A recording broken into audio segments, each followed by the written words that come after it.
show up and James Brown played before us and he's walking off the stage. James Brown, right? And he squares me up and he basically says in his own way, have a great show. And anyway, long story short, we turn the corner and it's a sea of people, like literally a horizon of people, cameras everywhere. All right, I want to welcome Thomas Flowers from Oleander to Mikey in the Pit. Thomas, man, it's good to have you on the show. I appreciate you doing this. I'm just going to jump right into this because part of what triggered this conversation was the announcement that you guys are going to be playing at Aftershock, which I think would probably be a pretty big deal considering it's kind of like a hometown show for you guys, right? Yeah, it's a hometown show. In fact, I think that we played the first Aftershock. That's been quite a while since we attended that festival, or actually it's been a long time since we played in Sacramento. I think it's going to be the first live show in Sacramento in maybe the better part of 10 years.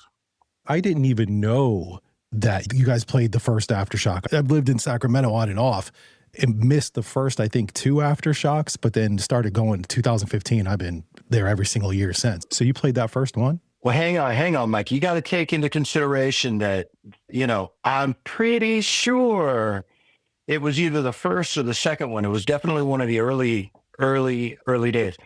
Been a lot of chemicals and a lot of miles. So you can't always rely on my memory for exacts.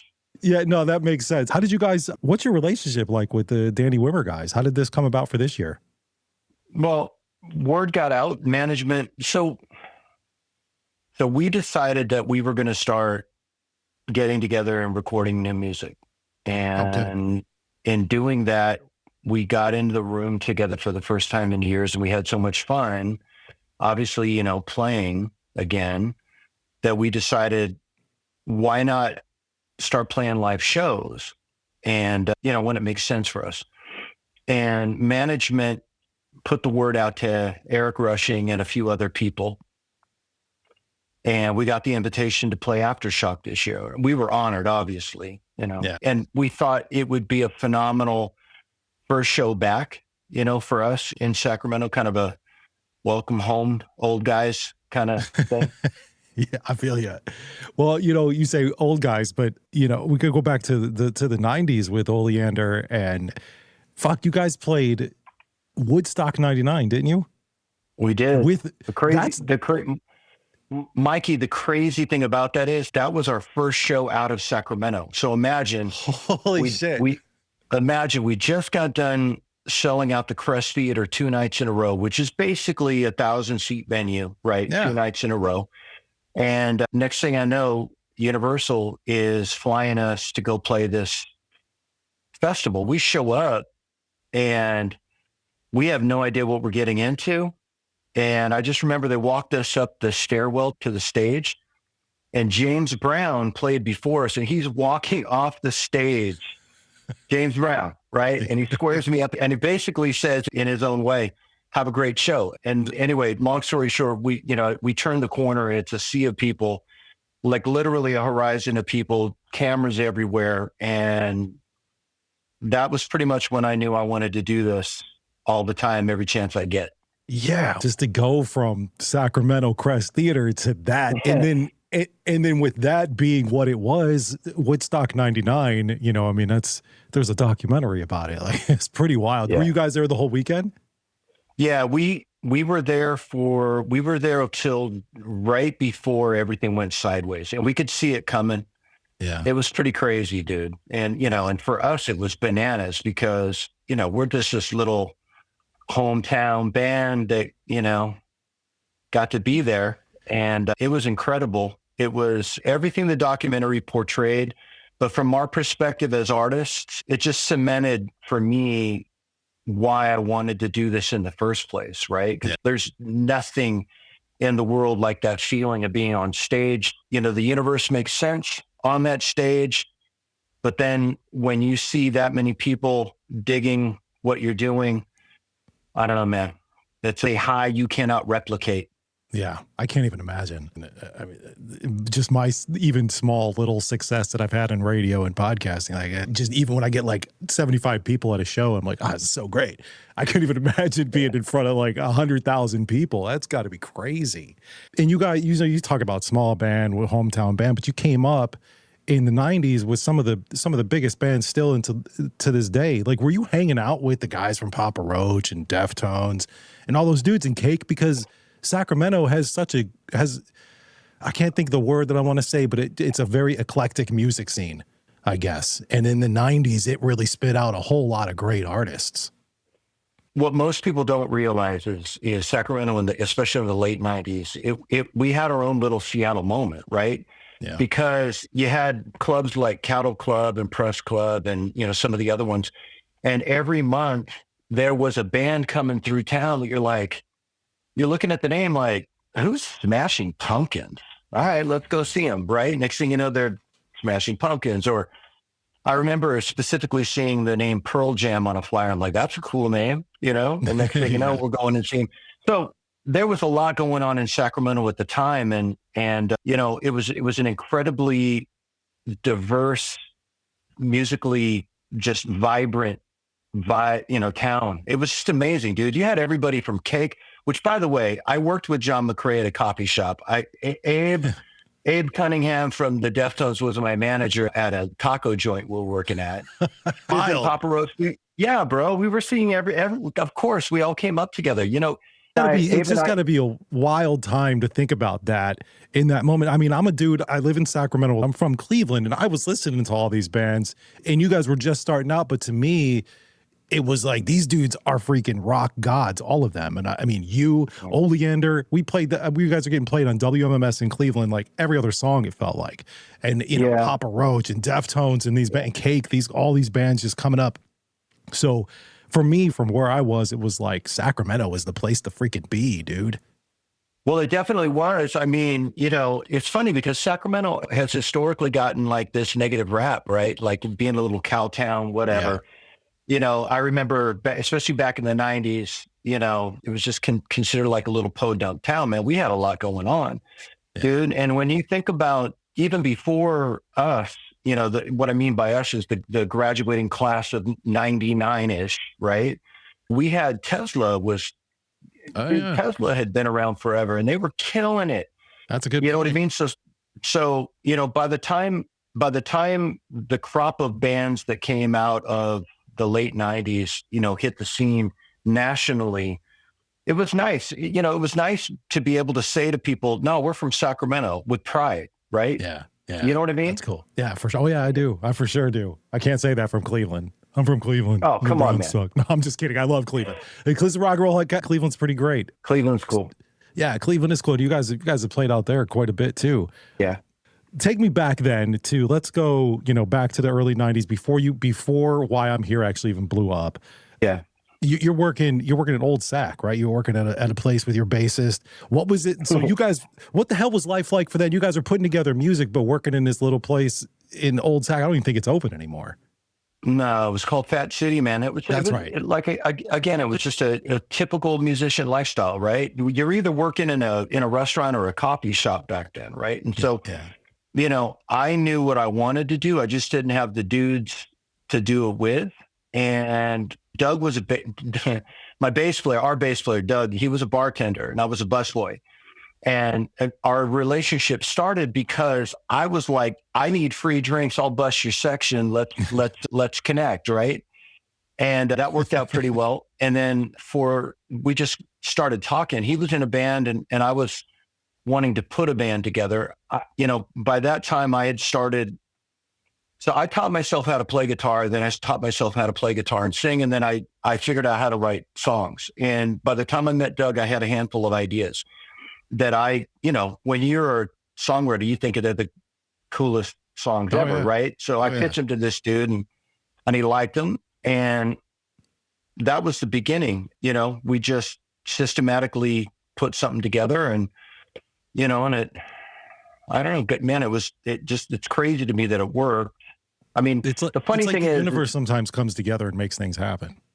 Well, stars definitely have to align, and you definitely need a few breaks. But I think the number one ingredient for success is tenacity. And I'm telling you that Doug and I, there was no in the equation, right? And trust me, everybody in our families and friend groups were like, "Hey, maybe you should go to school. You know, maybe go to be a waiter instead of a busboy." And I'm like, no, just this. We're going to be doing this thing, and I think that tenacity that we had, and we were showing up at we were showing up at 98 Rock every day with donuts, at the front desk, That's hilarious. begging to get to meet with the DJs, the morning crew, and shit like that. And and then fortunately for us, we put together a demo that got the attention. We got their attention as friends, and then they heard the music, and then they got it on the local hour, and it went really well at the local hour. And so we got a few breaks and stars aligned, but definitely there was just no quit. Like nobody could convince us that we weren't going to get where we ended up going. But you knew what you wanted, and you knew where you wanted to go. But I mean, that story there, are you sort of saying that radio, I mean, because back then it was all about radio. You say 98 Rock had a big part of helping Oleander kind of get off the ground there? 100%. So that was back in the day where program directors still had the flexibility to pretty much choose kind of what they wanted to play. And the program director there, so obviously, again, the DJs get it over to the program director. We become friends with the program director. He agrees to put it on the local hour, and it does really well at the local hour. And I remember he called us and he asked us, "Hey, would you mind if we play this song in regular rotation, meaning in between Metallica and Ozzy?" And we're like, "Yeah, that's cool. Yeah, for sure. Please. Thank you." Right? Yeah, dude. And I remember I was on the Sacramento River on a boat fishing with a buddy. Or actually, I was getting drunk while he was fishing. And it came on the radio, and I couldn't believe it, dude. Look, the program director gave us the opportunity to get played. And the way that it works in the industry, right? Every Tuesday, there's a BDS report that comes out. So every record company gets a track listing from radio stations as to how their artists are ranking, right? Well, at this point, record labels had kind of sniffed around, but passed on us, And next thing you know, we're on the radio and we're charting better than their bands who have, their money and their support, and you know what I mean? So they kind of came back. 98 Rock brought everybody back to the table for us. Yeah. So, well, that was the advantage of 99, right? Because the whole world was different back then, especially creatively.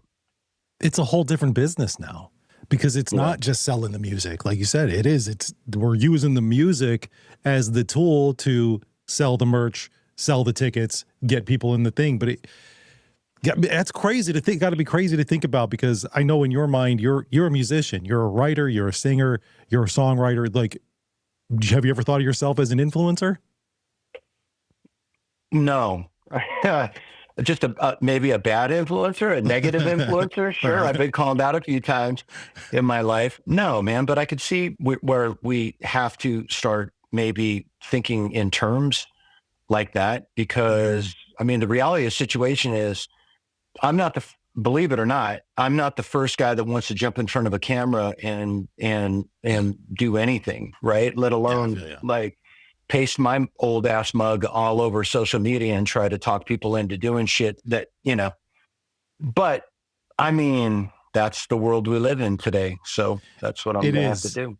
It is the world we live in, and it's pretty crazy. Just thinking about the way the music industry has changed and how much different even just promo is. Like, even, talking about radio, again, back to radio stations used to do these events where they'd have, a band come out and play a couple acoustic songs, like at the boardwalk or whatever.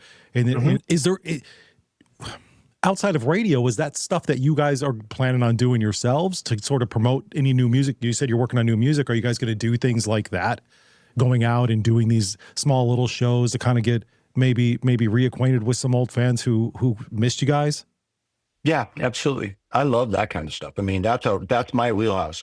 Yeah. I mean, back in the day, I remember Tower Records. If you remember Tower Records. Oh yeah, I do. Well, we used to, I mean, that was a big deal when you would do an in-store, right? And I love that kind of stuff because especially, look, man, it didn't take long for me to realize once we got down the road in the business that the juice for me wasn't necessarily about me. It was about like the connections that we were having with the people who were digging us. Right. Yeah. I mean, trust me, it took a little while because we're all egomaniacs with inferiority complexes in this business. But, the idea at my age, at this stage in our lives, being able to go back and do stuff like that sounds a hell of a lot more fun than me trying to figure out how to build out a YouTube channel. Yeah. I feel you on that, man. I want more of that from artists, new artists, old artists, anything. Like maybe that's because that's the time I came up in too, was going to in-stores and then working at radio stations and doing these acoustic sessions, even at recording studios with some bands. We teamed up years ago. We did a recording session with the guys from Breaking Benjamin, the acoustic, just for fun, and ended up releasing it national. That's the shit. That's the shit that I miss. So are you still do you live in Sacramento still? Or the area? No, I'm the only one that doesn't. And let's just say that it was within my best interest to get out of Sacramento, right? All right. Let's just say that in certain circles, I had to pull a geographic in order to kind of get my feet back on the ground. Gotcha. Yeah, you know what I'm talking about. Yeah. No, I feel you. I feel you on that. I feel you. So I live in Southern California. I live in Orange County. Man, Lindy and I, my wife and I, we were getting ready to have kids, and we were living in Sacramento at the time, and we just made a decision that it might be within all of our best interests if, we kind of, we build our roots somewhere outside of Sacramento, and that's worked out really, really, really well. Super well. Yeah, no. And fortunately, I'm close enough to where it's like an hour and a half flight away. Yeah, it's not bad at all. For example, I'm going to be flying up on Friday. We've got rehearsals next weekend for we got to get our shit together. So I'm going to, it's nice that it's an hour away. Yeah, that's really not bad. It's a pretty easy flight too. All right, so when are we looking at potential new music from Oleander? You mentioned at the beginning of this conversation. The beautiful thing about where we're at right now is that we're not in a rush, right? So the cool thing is that our careers are not dependent upon us slamming out, a certain number of songs or an album or anything like that. But ironically, we're all hyped on getting as much new music out as possible. Again, going back to how things have changed, apparently there's about a 6-week setup to properly release music, right? At Spotify and other outlets. And I think that right now we're looking at July 4th. No. And then there was a song that didn't make the Unwind album that ended up in American Pie 2. And it this was back in the day when there were B-sides that didn't make albums. Well, the problem was nobody, that B-side was never available to anybody. So we thought it'd be cool to record that, like a modern version of that particular song, and make it available. Because ironically, that's been the most requested song for the last 20 years is Bruise.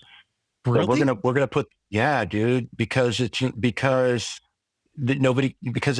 can't buy it. So, but that's not that's your second song on an American Pie soundtrack, because Why I'm Here was on the first American Pie, right? Actually, I Walk Alone was briefly in at the party scene in American Pie, and then ironically, Bruise was featured prominently in American Pie 2. Which song was in Dawsons Creek? Yeah, I think I Walk Alone and Why I'm Here. Okay, but maybe that's what I was getting. I totally remember that. How does that end up? Do you guys even have a say-so in that, or is that like the label saying, "No, we're going to take this song, we're going to put it in the soundtrack"? And I think that was a combination of our manager networking through industry resources at that time to find placements wherever they possibly could. And with Dawsons Creek, the music director for that show was a fan at that time. So. And that's kind of how it works, or at least that's how it worked back then. There's no doubt that Universal Republic Records got us into American Pie 1 and 2. That was their baby, and tended to spotlight their artists, but some of the other ones were just good old fashioned management networking and leveraging, momentum to get us in movies and stuff. Yeah, that's pretty cool, man. I couldn't even imagine having a song in a movie. It'd be awesome. Well, hey, I'll tell you this much, man. Every time American Pie 1 and 2 comes on these days, I'm like, cool, BMI check. Yeah, sure. May playing that. Yeah, keep playing it for sure. All right, so let's talk. So we got Aftershock coming up, new music looking around July 4th, which is awesome. So then are we going to get a tour? Are we going to get small club tour? Maybe you jump on one of these other bands that are touring all over the place right now? In the old days, we used to jump in a vehicle, whether it was a bus or a van, and we'd be gone for 3, 4, 5 months at a time. Like back in the old days. That's never happening again. I don't even think it's necessary. I think that what we're looking at these days is small bursts of out of California kind of shows, right? Where we might do a week. Or we've been talking a lot about doing fly dates where maybe we play a Friday, Saturday, Sunday, come home. And what we're really excited about is we want to go to the secondary and tertiary markets, right? Because those were the most fun places for us to play back in the day, because those were areas that were off the beaten path, and they never got bands. Bands don't go, hey, I can't wait to go to Marietta, Ohio, and I'm going to play whatever local theater is there. But we did that back in the day because it was just smart business. And those ended up being some of our favorite shows because, the people just really appreciate it. And what we're thinking about doing moving forward, by the time we get to January 2026, every venue is booked. Yeah. So what we're doing is we're looking to release music prior to Aftershock, play Aftershock, and then before 2027 have just as many shows or an idea of what we want to do lined up as possible. I think it's cool that you're talking about playing some of those smaller cities and stuff, because I think that it makes sense when you look at probably your fan base is a lot of blue collar guys, hard worker dudes, and those dudes, the guys from the smaller towns and stuff. So I think that's really cool. And it's like, you know exactly where your audience is and you want to go play for them. I love that. I think that's awesome. Everybody wants to play New York and LA and Paris and all that good stuff. And that's cool. It's very, very cool. But I always thought it was fun to play places like Houma, Louisiana, or Marietta, Ohio. All right. So let's talk about, let's just say these younger kids maybe only are finding your music from, Why I'm Here, which obviously was sort of the biggest hit, I would say, at least radio hit for the band. That doesn't mean that you didn't have other successful songs, because you definitely did. But where would you send somebody listening to this podcast? Where would you send that person next? Like, if they know you from Why I'm Here, what would be your recommendation next? Well, obviously, because we're dinosaurs, Spotify, I'd send them to our Spotify page, and I'd have them listen to February Sun. Listen, my favorite album is the last one that we did, that we had no budget and nobody knows even exists. And that's called Something Beautiful. And that was the one that we spent the most time on. And I think it's a phenomenal record, but February Sun is definitely that's the first place I would start, is I'd send them to Spotify and have them listen to that, Yeah, no, that's good. I think that's probably a good suggestion. Well, before I wrap this up and let you get back to your life on this Sunday afternoon, I appreciate you taking time out to talk to me. Is there anything you want to tell?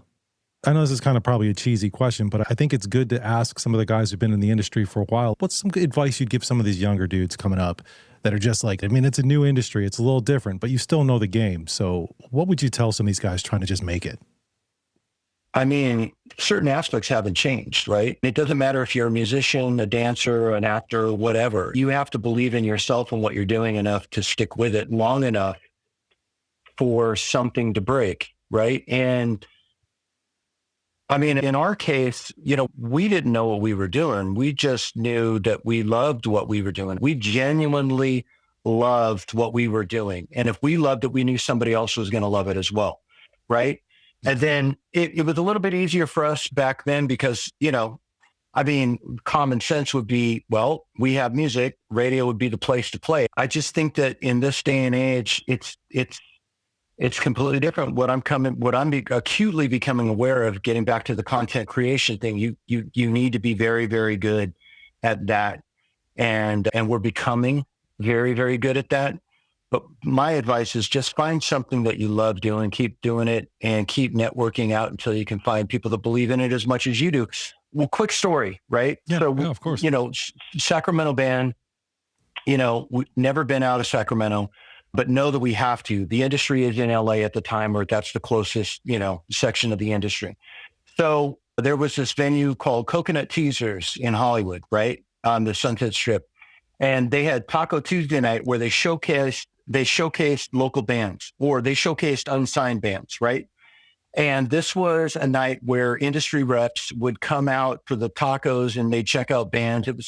It was kind of a very hit or miss thing, right? But we got on one of these Taco Tuesday nights at the Coconut Teaser. And back in the day, there was a yellow book. There was a literally, it's called the Yellow Book of the Music Industry. And we bought it, right? And it had every A&R name and phone number and company and this and that and everything. And leading up to that, we contacted every A&R in Los Angeles at every record company that it was in LA, right? And this is old school, right? Mm-hmm. We burned a bunch of single, little CDs and mailed it to them and called them and invited them and bugged them. And anyway, long story short, we get to the Coconut Teaser that night, and then the place is packed. And that was the first time that we'd ever played in front of a group of industry people, right? And it was a great learning experience for us because we must have had, I don't know, 200, maybe 250 people after the show going, oh, loved it, man, loved it, I'll be in touch, loved it, be in touch, loved it. And of course, none of them did. But there was this one guy, right? And he was an intern at a management group, Union Entertainment Group. The guy's name was Brian Coleman. Granted, he was an intern. They sent him because they didn't want to go. The people we contacted didn't want to go. They sent him. He's like, cool, I'll go. Free tacos. Check out these bands. And that guy called us 2 days later, and he's been our manager ever since. Oh, that's awesome. And that guy has gone on to manage Nickelback and so many other bands. But we were his first band, and he has been our only manager, and that was because we did whatever it took. We figured it out and did whatever it took to get in front of the right person.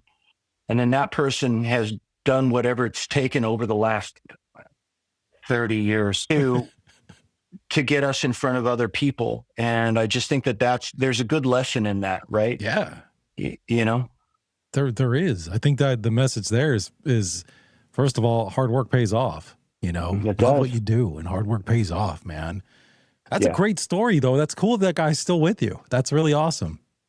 Yeah, I think he's more excited. Dude, he's been bugging us. He's been bugging us for years and years and years and years. When are you going to get together? When are you going to put some new music out? When are you guys going to play? When you guys, you know what I mean? And I don't think anybody's more excited about what we're getting ready to do moving forward than him. That's awesome. And the cool thing is he where we took time off, obviously, he didn't. So his Rolodex is even bigger, and he just cannot wait for us to get some new music out there and just get that Oleander momentum going. And it's kind of cool to see the excitement in our manager. You know what I mean? Because he's just a brother, and he's just a super fan of that's cool. us. And that's really cool, man.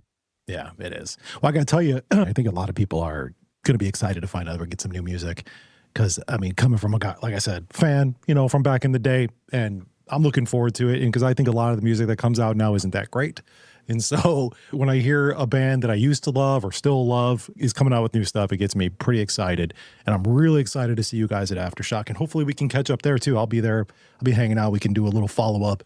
So I'll see you guys out there. That would be great. And by the way, next weekend, if you want to pop in at the rehearsal joint, you're welcome to show up as well. I'd love to, man. I think that'd be awesome, man. I would absolutely love that. That'd be very cool. Thomas, dude, thank you so much for jumping on Mikey in the Pit. I really appreciate this conversation. It was pretty cool getting to catch up with you, and I hope we'll stay in touch. Yeah, absolutely, man. I appreciate it. Thanks. Mike, I'm curious. So what is it about music these days that you don't like? Give me, what are you not hearing? What I am hearing is so much more, a lot of AI. And I know that there's always sort of, not always, but there's been a lot of sort of AI involved in music creation for a long time. At least some of the guys that I talk to say they sort of have, like, you get a bass player that's like, I'll drop a couple of things and then AI will help me adjust it or whatever. I have to tell you, man, a lot of it sounds robotic to me. And a lot of it doesn't sound like art like it used to. And I don't know if that makes sense, but that's not all of it, because there's a lot of stuff that I do like, but man, just sometimes I'm just like, this is fucking wallpaper, man. It sounds like AI music to me, and it bugs me. Well, and I mean, think about that. That is something that is missing from the 90s, right? Bro, when we started, man, look, I'll be the first to admit, when God invented Pro Tools and Auto-Tune, I was thrilled, right? Of course. I mean, I use Pro Tools every day, so I mean, I love it. You know what I mean? When that came on the scene, I was like, excellent. I don't have to work as hard as I need to, but trust me, I appreciate the old days when we were recording on 2-inch tape and you had to do everything and you had to do it until you got it right. Yeah. And when you listen to music now compared to back then, there's not as, to me anyway, there's not as much of an organic, natural kind of combustion or thing. You know what I mean? There's less dynamics too. Yeah, I've noticed that. You know what I mean? And as the 28-year-old in me that wants to throw skinny jeans on and go write another fucking hit, because that's, inside of me, that guy's screaming, is like, well, does the songwriting need to be like this AI slop that's fucking winning? Or can it be authentic? Or should we maybe focus on, an authentic version of whatever the fuck it is we're trying to express? Can it be successful if it's not AI? That's a great question. It really is, because there's definitely successful non-AI music out there, but man, something about AI, like using Sono or whatever it is to help you create a song. And honestly, dude, I don't even know what Sono is. You don't want to know. You don't want to know. No, I do, but I'm just saying, okay, well, let me ask you this. And I know we're going long and I hope you don't mind. No, you're fine. It's all good. Like who were some of the bands from back in the day, late 90s that you loved? And don't say Oleander. I'm saying, who were some of your favorite bands, some of the music that had that thing that's missing today? 311, even though they're still around and they still make some decent music, but I'm talking about, their older stuff. Even as weird as this might sound, Creed. Like, I loved Creed in the late 90s. We've played with those guys. We toured with those guys forever. Korn. I'm pretty sure I saw you guys with Creed in Cleveland. Yeah, we fucking played Cleveland every time with Creed and Nickelback. Nickelback is another one too. And I'm not even a huge Nickelback fan, but they put out hits. They're a hit machine. But Korn, you know what I mean? That's another one in my opinion. But that was so new. That sound was so new in the late 90s and early 2000s. Korn, and Limp Bizkit, and that new metal sound, which I thought was really, really cool because it was different. But man, it's hard to say that, those are some of the bands that I loved back then. Even growing up, Sublime, I love still to this day, Sublime with Bradley and Son, one of the greatest bands ever. They sound amazing. I can't wait to see them at Aftershock. I'm blown away that they're going to be there. That's awesome. It's incredible. But those are some of the bands, that I grew up listening to, and Oleander was one of them. And I was a late teenage, early 20s with you guys, but I loved it. I was a fan. Music is weird. Music is weird. So we always equated it to, and this is the God's honest truth, man. When you're an artist until you get signed, and then you're a businessman, right? And that's where freshwater and saltwater mix, right? From the minute that you were in it, and your whole focus is, how do I keep getting to do this? You start becoming less of an artist and more of a businessman, right? So then automatically your art is affected by the fact that let me tell you, bro, every month, every week, I'm looking at fucking charts. I'm looking at fucking BDS reports, everything. Well, why are they selling 40,000 more albums than us?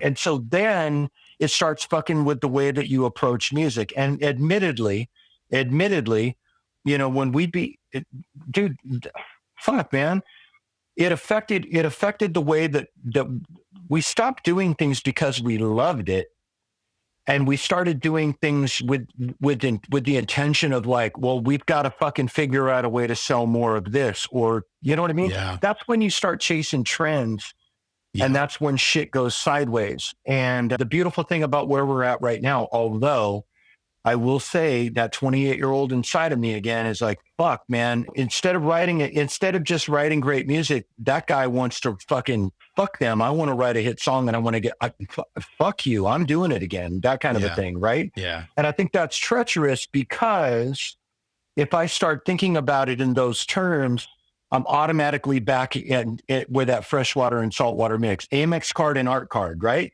Mm-hmm. And I just think the purity of why we wanted to do it in the first place, outside of chicks and drugs, were to fucking, because we love the music. And I worry a little bit about, if we do start jumping back into this thing, I think that we're going to have to stay well grounded, because the reason why we want to do it right now is because it's fun again. And I will tell you, man, it wasn't fun for a long time. If you think about what we were doing, when we were swinging, bro, we were on the road. We might have played 200 shows one year. And over time, it became not fun. And right now it's fun again, which is probably why the inner, the kid in me is like, well, this is fucking fun. Let's go do it again. Yeah. So I think that there's a part of me that wonders if what we are coming up with now, if it would be competitive at that level. But then I'm like, do I need to compete at that level? Or do I just need to fucking find a lane with social media and YouTube and whatever that is our fucking audience that appreciates us for who we are? That sounds a lot more of an enjoyable experience or hill to climb than trying to fucking, compete with some of these fuckers that can sing way better than I do.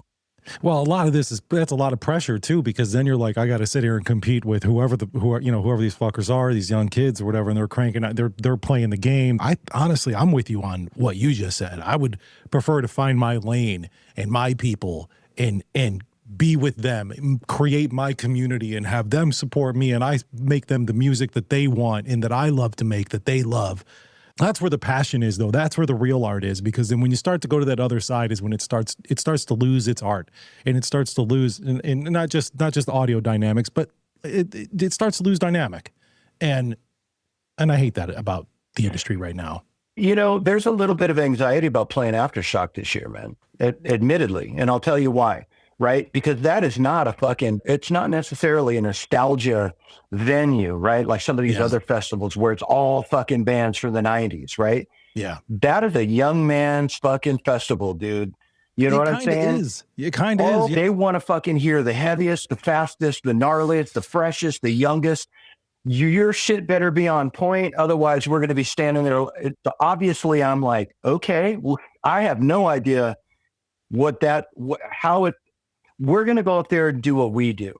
Yeah. And I'm going to appreciate the opportunity. But I'll tell you, there's a little bit of anxiety, right? When you look at the lineup on a festival like that, it is a lot of young guys. But who's headlining? Tool on Sunday, My Chemical Romance on Thursday, Limp Bizkit on Friday. So when it feels very nostalgic. You fucking Wu-Tang, Limp Bizkit, 3-6 Mafia, you guys, Tool. How thick is that? So, I mean, I get what you're saying too, but I think, and I've been going there, I've been going to Aftershock for so many years that there is this nostalgia to it. And when those older bands come and they play, and the fans like me and the people around my age, we go and we watch and we support, and we're happy that they're there, because it's not, we don't want to all just see these young, crazy, loud, super fast metalheads or metal music, because we also want the variety. Like I'm going there for rap. I'm going there for nostalgia. I'm going there for emo. I'm going for Sublime, all of it. So I'm excited, and I think a lot of people are. And I get why you might have that anxiety, but there's going to be a lot of people there watching you guys, and they're going to be pretty stoked that you're going to be there. I'm excited about it too. I really am. I'm honored. It's pretty fucking cool that a band from 99 that hasn't, let's be honest, Mikey, a band that hasn't really been that relevant since 1999, 2000, right? Yeah, it's probably fair. I mean, you guys, you've had what, like 4 or 5 other songs that are pretty successful, maybe maybe a handful more. The reality of the situation is it's 2026, bro. Yeah. And that we're even still around and in a conversation. It's pretty fucking cool. And getting to play Aftershock. And that's like, you know, the funny thing, as soon as we got on the Aftershock, I started fucking looking up every festival around the country. And I'm like, I want to do that. I want to do that. Nice. Fuck yeah, let's go do that. Oh, fuck yeah, dude. I was hitting at my manager every fucking day. I'm like, I didn't even know about this festival. Did you know about it? He's like, yeah, I fucking knew about this festival. I'm like, well, get us on this. You guys should be playing every DWP festival in 2027 because you'll play that 2026, that last Aftershock festival. This happens a lot with some bands is they only play Aftershock and then in the following year they end up playing like Welcome to Rockville, Sonic Temple, or whatever. You guys, I mean, I'll tell you what, if we make that happen, and I'm a big fan of that, if we make that happen, then you'll have to fly out with us and do a fucking live spot.